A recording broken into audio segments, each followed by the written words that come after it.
I'm single. But when she said, I want to love my husband so well that it brings him closer to God, I felt that she has a beauty in her voice that can hold you up, lift you up, and show up for the truth you need to hear. What a powerful message from a woman of God at a time when relationships are going through the most. I hope we're all listening. Yes, I got married. Not because he's fine. I got married to make hell nervous and to break the curse and cycle. My marriage will keep on standing even during the desert storms. Amen. Or do I decide to wait for a lawyer? Because if I say I need a lawyer, they're going to think I'm guilty. But they could trap me if I don't have a lawyer. What do? My husband's like, make sure that you stay silent until we get a lawyer. I'm like, but I have the truth on my side. I can tell the truth. It's going to be fine. He's like, Sarah, first of all, it's just a TV show and you're ruining it for me. So if you're taking notes, I want you to write this down. If you are ever in a case of mistaken identity and you are arrested, you have the right to remain silent. Exercise that right. Do not exercise that right to remain silent in your marriage. Okay. You have the right to remain silent in your marriage, but that doesn't mean that you should exercise that right. It has been said that one of the most troubling problems in any marriage is communication. I would respectfully offer for your consideration that it's really not communication that tears our marriages apart. It's silence. It's all the things that we don't know how to say. In our marriages, we have the right to remain silent because anything you say can and will be used against you in the court of marriage. Remember when you said after our second date that you would never do me like this if we got married? We don't get silent because we don't believe that we can speak. We're silent because we don't trust that there is an environment that can handle what we have to say. And yet, silence has the ability to create division in our marriages. If your spouse is still speaking to you, then there's a lot of hope. If they're still able to express their issues and their emotions, then things are going well. It's when they stop speaking and all they say is good morning and good night. That's when trouble is amiss. You see, it's not that we don't always have the words, it's just how do you express that I lost my hope, I lost my passion? How do you find the words to say that hurt me more than I let on? How do you find the words to say, when you married me, you think you got a full man, but there's a broken little boy down on the inside of me? How do we say that when you said that I heard my father speaking? It's the silence that creates division in our marriages. And so our task, my assignment for today is to encourage you to fill in the silence. I'm going to be using Luke 1:57. I love this text because it tells us so much about God's plan in bringing in John and Jesus into the world. But for the first time when studying it for the sake of coming to be with you, I noticed that this dynamic between Elizabeth and Zacharias as a married couple is not really one that I've ever dissected. You all are Bible scholars here, so I'm just going to give you the Cliff Notes version. Zacharias is a high priest. Angel of the Lord comes to visit him. He says, hey, homeboy, something's about to happen. I'm going to create an Ebonics version of the Bible in the next lifetime. It's going to win so many souls, you have no idea. The angel of the Lord appears to Zacharias and says to him that your wife is going to give birth. It's going to change the world. He's going to be the front runner, the forerunner for Jesus. He tells him all of these things. And Zacharias says, how is this going to happen? We're old. She's barren. There's no way. And because he doesn't believe, he is rendered mute. And now I'm looking at this interestingly because I realize that there is a man in a marriage who has been rendered mute, but also been given the task to produce. So even though we're silent in our marriages, it doesn't rob us from the responsibility of needing to produce, which means that we have to find a way to fill in the silence. We have to find a way to communicate in spite of the potential for being misunderstood, the potential for having to sit there for hours after hours saying, that's not what I said, that's what you heard. We can't allow the silence to have the final say. And I'm looking at Elizabeth and Zacharias, and I'm realizing that he's been given this task to produce, but that he's got to find a way to communicate in spite of the fact that what he's used to depending on no longer exists. Elizabeth and Zacharias are forced into silence. They're forced into silence because Zacharias has lost his belief. It's interesting that he's lost his belief because he is still functioning as a high priest. He's on the outside looking in, doing all of the things that would suggest belief, but there's something down on the inside of him that has been shaped by the disappointments he has experienced. Whether you believe it or not, your disbelief shows up in your marriage. Your disbelief shows up in your marriage. It's not that he doesn't believe in the marriage. Something happens to him outside of the marriage that affects his ability to connect in the marriage. And for some reason, we believe that we're able to compartmentalize our lives, that if something happens at the office or my job is on the line or the money is looking a little funny, as long as I don't speak it, it won't affect my marriage. But the truth is that that is going to show up in your marriage anyway. If you're taking notes, I want you to write this question down and you can ask yourself it later. How has my disbelief shown up in my marriage? Those areas where I don't believe in my potential anymore. Those areas where I don't believe in that dream that I sold her when we first got married, because life comes and life changes your belief system. But we don't talk about the way that it changes us, and then something happens that forces us into silence. And this moment with Elizabeth and Zacharias, it forces them into silence. The areas where you have lost your passion and or individual unbelief, it doesn't just affect you, it affects your partner too. So you're writing down that question, how does my unbelief show up in my marriage? What God does to restore the unbelief that Zacharias is experiencing, and what I believe God is doing with you this weekend, is that he gives the marriage a new vision. Because when your marriage has a new vision, it affects every area of your life.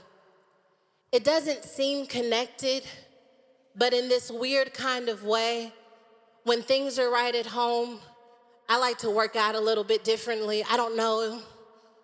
When things are right at home, I show up at my office a bit differently. I'm more confident in my ability when I'm speaking. When things are right at home, when my marriage is tight, everything around me seems like it is within reach and it's possible. My dreams seem tangible. And when we don't have our belief system together, we have to go back to assess the foundation of our lives, because when we get married, it changes the foundation of our life. And sometimes we're praying that God would give us a new new job. And sometimes we're praying that God would do something outside of us when what we really need to be praying is that God would give us a new vision for our marriage. Maybe we just had a vision to get the kids through school, but now we don't have a vision for what we're going to do after them. Every now and then you've got to go back to the drawing board and say, God, what is the vision for my marriage now? At first it was one thing 10 years ago, but now we're 10 years down the road and I need to know what the vision is now. Because what if God is doing a new thing in your marriage, but you're still functioning off of the old plans? You did not just come here for a conference. You came here because God is getting ready to give you new vision for your marriage, new passion, new purpose, new promise. And he's only going to give it to the people who are willing to lay down what they knew about who their spouse was, to lay down what they knew about who they were, and say, God, what are you doing now? I'm not married to the same man I used to be married to. I'm not married to the same woman I used to be married to. And God, I want to know how I can serve them now. I need a new vision for my marriage. It's not just as simple as being understood. It's not just as simple as I need fidelity or we need more money. No, God, I need a new vision for my marriage. I need to understand the kind of parents we're going to be. I need to understand how we interact with my family. I need a new vision for my marriage. How do we love after this pain? How do we love with the children here? I'm functioning off of this old vision and I'm wondering why it's not working. I hear God saying that there's nothing wrong with your spouse. There's nothing wrong with your relationship. There's something wrong with the vision. But God says this is 2020. This is the year of perfect vision, and that he will give you a vision for your marriage that will see you through the next decade. I feel like prophesying in this place, and it is a Saturday morning and ain't nobody got time for that. But if I could just prophesy for a minute, I would say that God has a vision for you and your husband, you and your wife, to be a power couple. That is not just a power couple that can show up when the lights are on, but a power couple that can show up in their own bedrooms in the middle of the night, that can go to war for their families, that can get down on their knees and start praying, saying, not my child. I'm tired of hearing about praying mothers only. I'm tired of hearing about praying fathers only. I believe in the power of marriage. I believe in the power of unity. And I believe that when we get together, when two of us are gathered in his name, that he will sit down in the midst and that we will chase every devil out of our household and we will chase every disease out of our marriage. I don't know about you, but I didn't get married just because he was fun. I got married because we make hell nervous. I got married because I got a vision for what we could do in the earth. I got married because I believe me and him are unstoppable. So you need a rider. Let me get gangster with it for a minute. You need to marry a rider. You need to marry somebody who will go down into hell with you and take back everything the devil stole from you. I got a vision for my marriage. I got a generational curse to break. I got a statistics to prove wrong.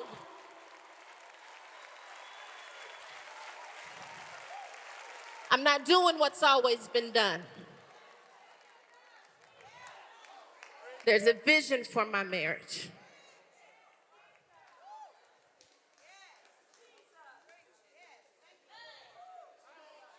What God does for Elizabeth and Zacharias is he breaks up their routine. Because your marriage could die by routine. Your marriage could die by routine. So he shakes things up and he gives them a promise to produce a seed, but he makes him silent. Zacharias was supposed to go home and turn on Luther Vandross. He was supposed to tell Elizabeth, we've been waiting all this time, and God's about to download something in here tonight. But he can't speak. He can't show up the way that he would normally show up in this instance. And so now he has to explain how he became broken. And he has to explain how he became silent, while recognizing that he still has a promise hanging over his head. See, God's not like us. When Zacharias didn't believe, he didn't take the promise from him. He just made him change the way that he functions so that it forced him to be vulnerable instead of using all of the techniques he's used to. When God gives you a new vision for your marriage, you can't use your old tricks. You gotta be willing to be vulnerable and find a new way to communicate. There's a vision for your marriage that you're whole. There's a vision for your marriage that you have trust.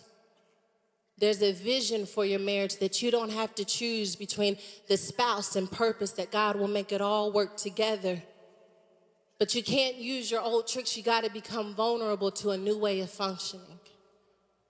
And so now Zacharias has to learn to communicate in a different way. Some of us, with this new vision, are going to have to learn a new language. Did you know that just buying flowers is not an apology? Putting on that lingerie that you bought 10 years ago is not an apology. It helps. But this new vision may require that you open your mouth and express what you were thinking and how you were hurting and why you made the decision that you made and how you're going to change it next time.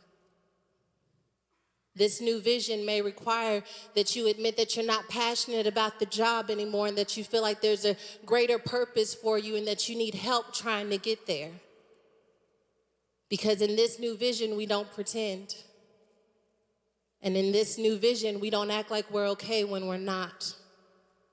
And in this new vision, the miracle is more important than our comfort. Because what if there is a miracle hanging over your marriage's head, but the silence is the only thing keeping you from manifesting that miracle? Zacharias got a word. And that word is that we're going to be able to produce in a way that we've never been able to produce before. And he has to communicate that word to Elizabeth so that Elizabeth is on the same page with him, because he recognizes the power of miracle moments hanging over your marriage. I want to prophesy in this room tonight that there are miracle moments over your marriage. And that the silence, if you allow it to stay, will keep you not just from connecting, but from manifesting the generational miracles that your family needs to see. That's powerful because so many of us believe that our marriages are called to break generational curses, and we're going to be first-time homeowners, and we're not going to walk away the way that some of the other people in our families walked away. There's a miracle hanging over our marriage. Some people need big miracles. We need billions of dollars, but others of us, we need regular old miracles. Like, I just want to learn to communicate in a way that my mother didn't know how to communicate. The miracle for me would be recognizing who my husband is and treating him like the king that he is. A miracle for me would be able to be faithful in a way that my father was never able to be faithful. There's a miracle hanging over your marriage's head, and I hear God saying that the only thing you have to do is find a different way to function to access the miracle that he has for you.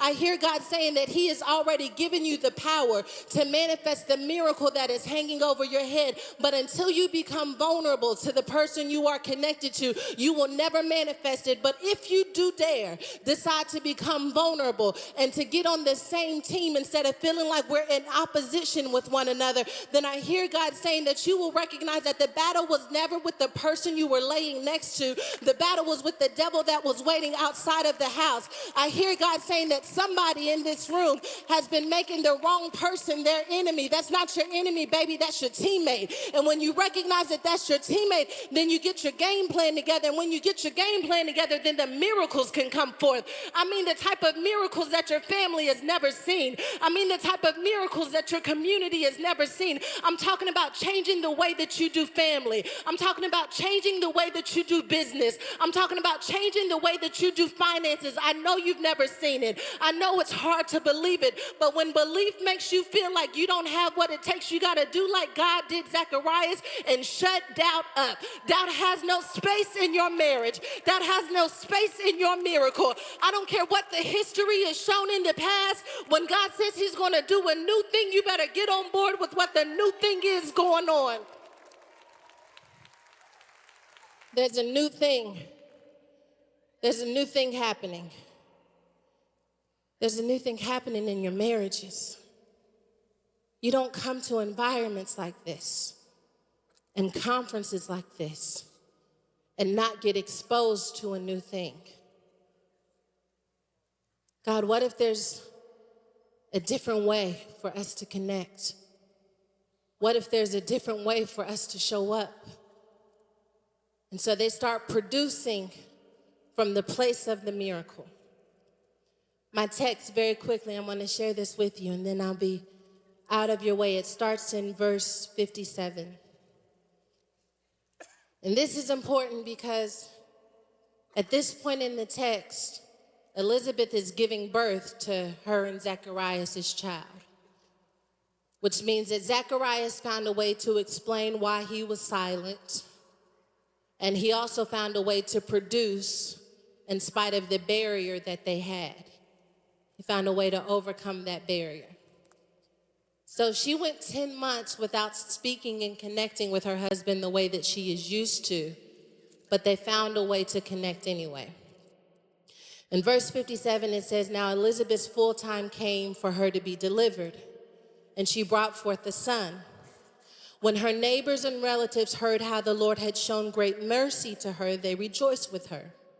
So it was on the 8th day that they came to circumcise the child, and they would have called him by the name of his father, Zacharias." That was the custom of the time. They've had a male son. They're supposed to name him after his father. His mother answered and said, "No, he shall be called John." She knows this because that's what the angel of the Lord told Zacharias. They found a way to communicate, and now she is communicating on the same page as what God said about what they would produce. But they said to her, "There is no one among your relatives who is called by this name." So they made signs to his father, what he would have called him. And he asked for a writing tablet and wrote, saying, "His name is John." So they all marveled. Immediately, his mouth was opened and his tongue loosed, and he spoke, praising God. This is all I want to share with you about that moment. Because we're all going to be given the opportunity, just like Zacharias was given, to choose between our history and our customs and what God said. We're all gassed up at the marriage conference. But 10 months down the road, when we have the opportunity to be pulled back into our old customs, it's going to be a moment just like this with Zacharias, where we have to choose, do I function in the new vision, or do I start acquiescing to the way that I used to be? And Elizabeth makes a stance and she says, "No, we're going to do what God said we should do." And Zacharias, he does the same thing. He makes a stance. But when he does this, it's really important because it proves to us that they found a way to get on the same page about what was next for them. They found a way to become one in the face of those who expected something different from them. God, help me say it. The people in their community thought that they were headed in a certain direction. But nobody knew that because of what they had been working on the inside of their marriage when no one was looking, that just when they thought that they were going to be headed in one direction, that God had called them to a different arena. And this was their opportunity to prove to their community and to prove to their customs that they were going to do something different that had never been done before. And I just wanted to let you know here at this marriage conference that before the year is up, God is going to put you on blast. He's going to put your marriage on display. And when God puts your marriage on display, it's going to release a sound.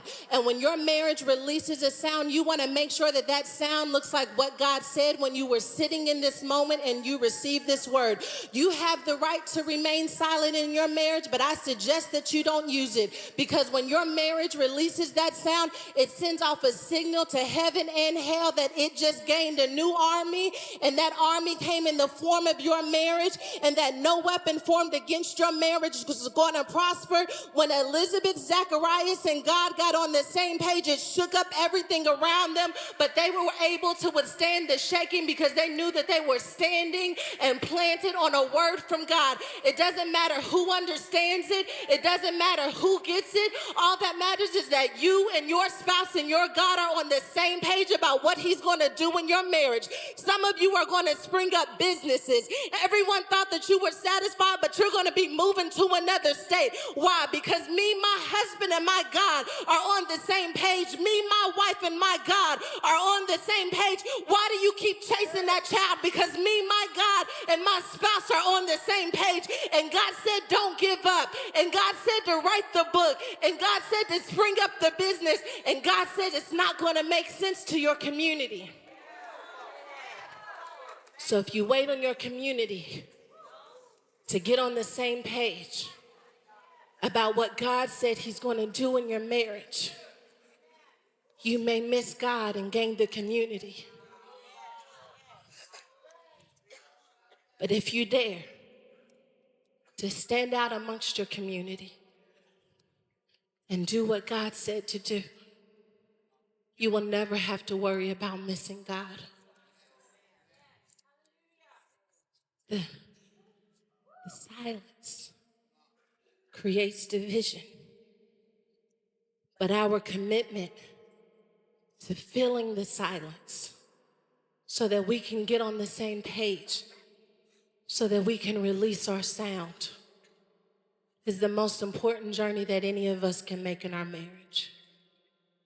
Life comes and it hits us hard, and it changes who we are, and it changes who we thought we could become, and it changes the way that we believe. But when we stood in front of God and said that we could rock with you in spite of all the changes, what we were saying is, if you let me in, if you allow me to have access to those pieces of your heart that you're trying to keep from me, that you're trying to keep silent, then I believe we can get on the same page. There is nothing more powerful than unity in your marriage.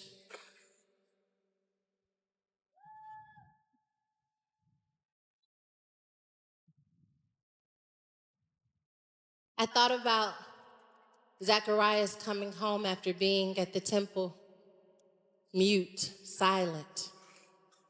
And I thought about Elizabeth being at home in her bonnet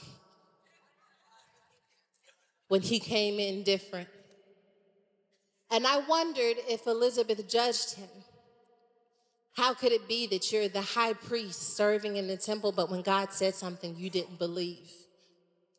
And then I wondered how many of us do that same thing with our spouse's vulnerability.